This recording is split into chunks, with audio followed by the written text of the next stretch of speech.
పిసినారి దెయ్యం. కృష్ణాపురంలో ఒక చల్లని సాయంత్రం స్కూల్ నుంచి తిరిగి వస్తున్న సీత మరియు గీతలు ఇద్దరు కూడా వీధిలో ఒక బలూన్ అమ్మే వాళ్ళని చూస్తారు. చల్లని గాలిలో మెరిసే ఆ బలూన్స్ని చూసి వాళ్ళు చాలా ఆనందపడిపోతారు. ఆ బలూన్స్ చూడ్డానికి చాలా బాగున్నాయి కదా గీత, కానీ మన దగ్గర 5 రూపాయలే ఉన్నాయి సీత. మనం బలూన్ కొనడానికి ఈ డబ్బులు సరిపోవేమో. రా వెళ్ళి అడుగుదాం. అంకుల్, మా దగ్గర ఉన్న డబ్బులకి బలూన్ వస్తుందా? పిల్లలు, ఒక బలూన్ 10 రూపాయలు. మీ దగ్గర 10 రూపాయలు ఉన్నాయా? లేదంకుల్, మా దగ్గర 5 రూపాయలే ఉన్నాయి. అంతలోనే పక్కనే ఉన్న ఒక పాత బావి నుంచి ఒక వింత గొంతు వినిపిస్తుంది. ఓయ్ పిల్లలు, 5 రూపాయలకే ఇక్కడ 3 బలూన్లను ఇస్తాను, వెంటనే రండి. ఒక వింత గొంతు వినిపిస్తుంది. పిల్లలు అటుగా చూడగా పొగలోంచి ఒక నల్లని చీర కప్పుకున్న ఒక చర్మం లేని ముఖం వాళ్ళకు కనిపిస్తుంది. పిల్లలు ఆ దయ్యాన్ని చూసి చాలా నేను భయపడిపోతారు. ఒక పిసినారి దయ్యాన్ని, చనిపోయినాక కూడా ఒక్క పైసా కూడా ఖర్చు చేయను.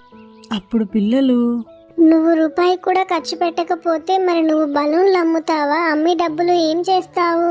అవును, నేను డబ్బులకే అమ్ముతాను. అమ్మి నా డబ్బులు నేను పోగు చేసుకుంటాను.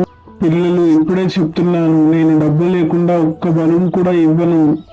సీత ఆ దయ్యాన్ని చూసి, సరే దెయ్యం, అయితే మనమిద్దరం ఒక డీల్ చేసుకుందాం. మా దగ్గర 5 రూపాయలు ఉన్నాయి. నేను మీకు 5 రూపాయలు ఇస్తాను. మీరు నాకు బలూన్ ఇవ్వాలి. కానీ అంతకంటే ముందుగా నువ్వు మాతో ఆట ఆడుకోవాలి అని చెప్తుంది. ఆ దయ్యానికి ఏమీ అర్థం కాదు. నేను ఆట ఆడాలా? ఎందుకని? సరే, ఏదో ఒకటి. నువ్వు నాకు 5 రూపాయలు ఇస్తావా?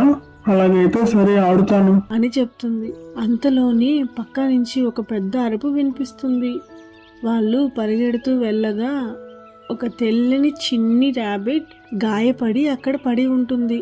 సీతాగీతలు దానికి కట్టడానికి ప్రయత్నిస్తూ ఉంటారు. అంతలోనే ఆ పిసినారి దయ్యం తన చీర కొంగుని కొద్దిగా చించి కట్టడానికి సాయం చేస్తుంది.